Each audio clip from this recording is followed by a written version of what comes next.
जी अस्सलाम वालेकुम। क्या हाल है नाज़रीन। अल्लाह ताला से दुआ है कि अल्लाह सबको तंदुरुस्ती से अता फरमाए। आज हम बात करेंगे कि तबई खून क्या है और गैर तबई खून क्या है। ये जो चीज़ें मैं बताता हूँ ये इसलिए बताता हूँ कि आप लोगों को इन सब चीज़ों का जो है वो समझ आ जाए, ताकि आपको जब समझ आएगा तो आप अपना ट्रीटमेंट खुद भी कर सकते हैं। क्योंकि मेरे बहुत से व्यूवर्स जो हैं वो अबार्ड कंट्रीज़ के अंदर रहते हैं।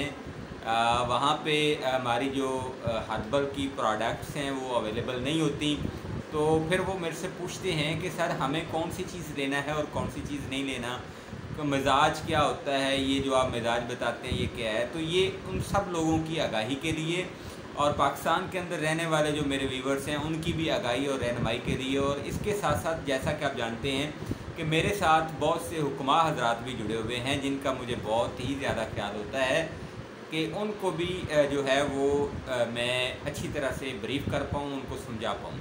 तो आज हम बात करेंगे कि खून जो है वो तबई खून कौन सा खून होता है और गैर तबई खून कौन सा खून होता है। अब तबई खून तो वो होता है जो कि आपके बॉडी के अंदर पैदा हुआ, स्पेशली जिगर के अंदर पैदा हुआ। अब मैं यहाँ पे इस बहस में नहीं पड़ता कि खून पैदा कौन करवाता है। सबसे जो बेहतरीन राय है वो यही है कि जिगर खून पैदा करवाता है। खैर बहरहाल कुछ लोगों का ये भी कहना है कि उसमें बैक बोन्स या बैक मोरो जो हैं वो उसकी हेल्प करते हैं। बहरहाल हमने जो पढ़ा है तिब्ब यूनानी के अंदर और तिब्ब नज़र मुफ़्तदा के अंदर वो यही पढ़ा है कि खुराक जब जिगर के अंदर जाती है कमूस की शक्ल में और फिर वहाँ से जो है वो खून इखलात की सूरत में बनता है, तो उसमें सारे का सारा खून नहीं होता, उसमें खून के अंदर कुछ अखलात भी होती है जिनको सुफरा, सुदा और बलगम कहा जाता है। तो खैर आज का जो मेरा टॉपिक है वो है जी खून तबई और खून गैर तबई। खून तबई क्या है, उसके जो औसाफ या खूबियाँ हैं वो क्या हैं। सुर्ख होता है और हरारत में मोतदिल होता है, यानी उसमें जो टम्परेचर या हरारत है ना तो बहुत ज़्यादा होती है और ना ही बहुत कम होती है। ये इसमें कोई किसी किस्म की बू नहीं होती और ये जायके में मीठा होता है, ठीक है। और खून का जो असल मिजाज है वो गर्म तर मिजाज है। नज़रिया मुफरद आज़ा के अंदर भी उसको गुद्दी साबी कहा जाएगा। इसका कवाम मोतदिल होता है, ना तो सुफरा की तरह बिल्कुल पतला और ना ही फिर सुदा की तरह बिल्कुल गाढ़ा और गलीस। अब सुदा समझ आ गया है कि मोटी चीज़ का नाम है, गाढ़ी चीज़ का नाम है, थिक चीज़ का नाम, और सुफरा समझ आ गया कि वो पतली चीज़ का नाम है, तैरने वाली चीज़ का नाम है। खून को बारीक करने वाली चीज़ का नाम सुफरा है और खून को गाढ़ा करने वाली चीज़ का नाम सुफरा है, सुदा है।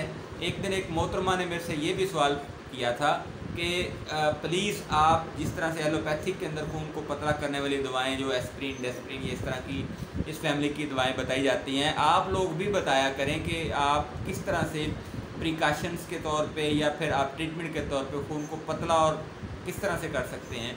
तो देखिए बहुत सिंपल है, जब सफरा ज़्यादा होगा तो खून पतला होगा और जब सोदा बढ़ जाएगा तो खून गाढ़ा हो जाएगा। और बलगम से भी खून गाढ़ा होता है, पतला नहीं होता। तो आपने क्या करना है, सफरा बढ़ाना है। और सफरा सिंपल ज़ुबान में क्या है, गर्मी खुश्की का नाम है। तो वो चीज़ें जिनका अपना ज़ाती मिजाज गर्म खुश्क है उनके इस्तेमाल से क्या होगा, सफरा बढ़ेगा। जिस तरह से अंडा जो है उसके इस्तेमाल से सफरा बढ़ेगा, जिस तरह से अदरक के इस्तेमाल से, लहसुन के इस्तेमाल से सफरा बढ़ेगा। यानी वो चीज़ें जिनका मिजाज गर्म खुश्क है उनके इस्तेमाल से क्या होगा, सफरा बढ़ जाएगा। और जो चीज़ें ठंडी हैं उनके इस्तेमाल से क्या होगा, सुदा बढ़ेगा, यानी खून गाढ़ा होगा। खैर वापस अपने टॉपिक की तरफ पढ़ता हूँ जी। देखें जी, इंसानी जिस्म के अंदर जो अगर तबई खून है तो उसका चेहरा अच्छा, खूबसूरत, सुर्खी मायल, बदन भी खूबसूरत, ना ज़्यादा मोटा ना ज़्यादा पतला, फुर्तीला आदमी और बिल्कुल हुस्न व जमाल जो है उसका बेहतरीन होगा, जिसका तबई खून होगा। और तबई खून से क्या मुराद है, तबई खून से मुराद ये है कि जिगर से पैदा होने वाला वो खून जिसके अंदर इखलात की ज़्यादती ना हो, उस खून को तबई खून कहते हैं। और गैर तबई खून वो खून होता है जिसमें इखलात की मिक्सर या ज़्यादती हो जाए, उसको गैर तबई खून कहते हैं। अब इखलात क्या हैं, सुफरा, सुदा और बलगम। यानी अगर खून के अंदर सुफरा की ज़्यादती हो गई तो वो भी गैर तबई खून हो गया। अगर उसमें सुफरा की ज़्यादती हो गई यानी गर्मी की ज़्यादती हो गई। बहुत ज़्यादा गर्मी जिसको कहते हैं। एक होती है हरारत गरेज़ी यानी तबई हरारत, एक होती है गैर तबई हरारत, वो होती है गुद्दी उजलाती मिजाज में जो हरारत है वो गैर तबई हरारत है। गैर तबई हरारत को तबई हरारत या हरारत गरेज़ी में तब्दील करने के लिए क्या किया जाता है कि जब गैर तबई हरारत बहुत ज़्यादा बढ़ जाती है, मिजाज गर्म खुश्क हो जाता है, हर चीज़ पीली हो जाती है, तो फिर चंद दिन के लिए मलयन नंबर 5 दे के वहाँ पे किया क्या जाता है, किया ये जाता है कि थोड़ा सा सफरा खारिज कर दिया जाता है। एक तो ये तरीका है कि थोड़ा सा सफरा खारिज करें। अच्छा, इसमें आपने ये देखना है कि आपने 2 दिन इस्तेमाल करना है, 5 दिन इस्तेमाल करना है। जब आपका पेशाब और आंखें थोड़ी बेहतर होगी आपने छोड़ देना है। ये नहीं है कि सारा सफरा आप ज़ाया कर बैठे। दूसरा तरीका ये है कि आप 1 या 2 खुराकें मलयन नंबर 6 ले लें या आप मलयन नंबर 1 ले लें। मेरे कहने का मतलब यहाँ पे ये है कि असाबी गुद्दी या असाबी उजलाती यानी तर गर्म या तर खुश्क। तीसरे नंबर पे आपका जो पेटेंट इलाज है वो ये है कि 1 से 2 खुराकें आप सर्दी तरी यानी सुदा यानी कोई भी खट्टी चीज़, ठीक है, वो आप ले लें। 1 से 2 खुराकें, ज़्यादा नहीं लेनी, ज़्यादा लेंगे तो सफरा ज़ाया, गर्मी ज़ाया, खून गाढ़ा, मसाइल शुरू। यहाँ पे बहुत से लोग ऐसे हैं जिनकी ये गलती होती है कि एक किल्लत को बढ़ा लेते हैं, साथ में या तो दूसरी किल्लत को नकार रहे होते हैं या फिर दूसरी किल्लत में टोटली कन्वर्ट हो जाते हैं। जैसा कि मुझे आज एक दोस्त ने फ़ोन किया, उन्होंने कहा जी कि मैं मलयन नंबर 4 और मलयन नंबर 5 मिला के ले रहा हूँ। अल्लाह के बंदे, अल्लाह के वली, एक साइड से तू सफरा पैदा करवा रहा है, सुदा को ख़त्म कर रहा है, दूसरी साइड से तू सफरा को खारिज भी कर रहा है, तो वहाँ से हासिल क्या होगा? क्या हासिल करना चाह रहे हैं आप? चलें, मैं यहाँ पे 4, 5, 6, 7, 8 की बहस में नहीं पढ़ता, मैं यहाँ पे इस बहस में नहीं पढ़ता पे वो गुद्दी उजलाती गुद्दी साबी है। मैं सिर्फ ये इस बहस में पढ़ता हूँ कि गुद्दी उजलाती मिजाज है सफरा और गुद्दी साबी मिजाज है खून का। अब आपको सुदा था यानी सर्दी खुश्की थी, उजलाती मिजाज था, आपने मलयन नंबर 4 या शदीद नंबर 4 या मुहर्रक नंबर 4 का इस्तेमाल किया। अब क्या हुआ, सर्दी कम होके गर्मी में तब्दीली आना शुरू होगी। लेकिन अगर आप साथ में गर्मी को ज़ाया करते रहेंगे तो फ़ायदा कोई नहीं है। इतनी बारीक बीनी में मैं आपको समझा रहा हूँ, किसी किताब में नहीं लिखा हुआ इस तरह से, और किसी किताब में आप पढ़ेंगे भी तो आपको जल्दी से ये चीज़ें समझ नहीं आएंगी, और आप किसी हकीम से बात करेंगे तो वो भी शायद आपको इतना बासानी ना समझाए जितना मैं वाज़े और चीज़ों को खोल खोल के बयान करता हूँ।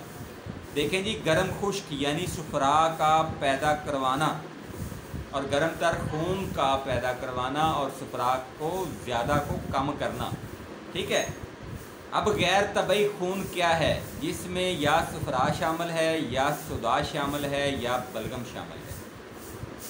वो खून साफ नहीं है, उसके अंदर क्या है, या तो फिर उसकी सुदावियत यानी गाढ़ापन बहुत ज़्यादा है, नीचे बैठा हुआ है, फिर या फिर उसके अंदर सफरा शामिल है, गर्मी शामिल है, खून की जो ऊपर वाली झाग है वो ज़्यादा है, लेकिन वो खून को बहुत ज़्यादा पतला भी कर रहा है और गर्मी का एहसास पैदा करवा रहा है।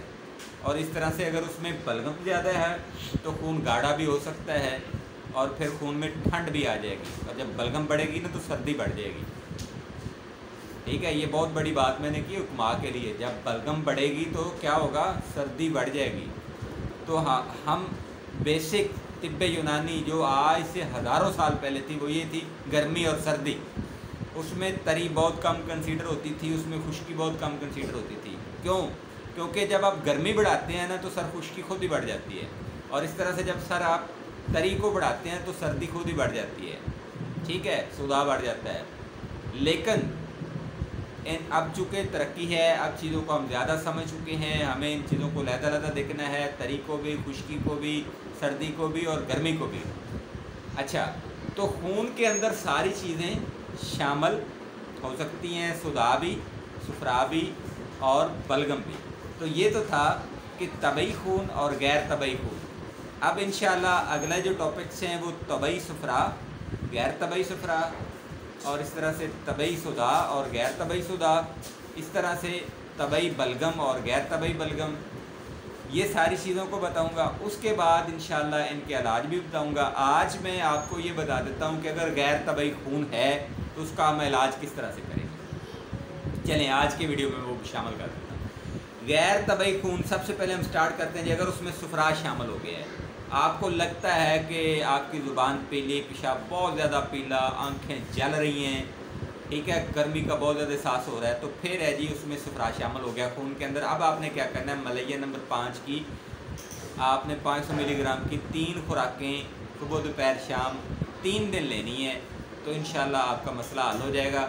और इससे ज़्यादा आप अपने आप को ठंडा ना करें, ठीक है। तो वो खून जो है वो तबई खून हो जाएगा, आपका सुर्खी आ जाएगी, जो येलोविश स्किन है वो ख़त्म हो जाएगी और बेहतरीन सिस्टम हो जाएगा। अगर आप उसको ज़्यादा मसाइल ठंडा कर देंगे तो फिर वो आपको नुकसान कर सकता है, ठीक है।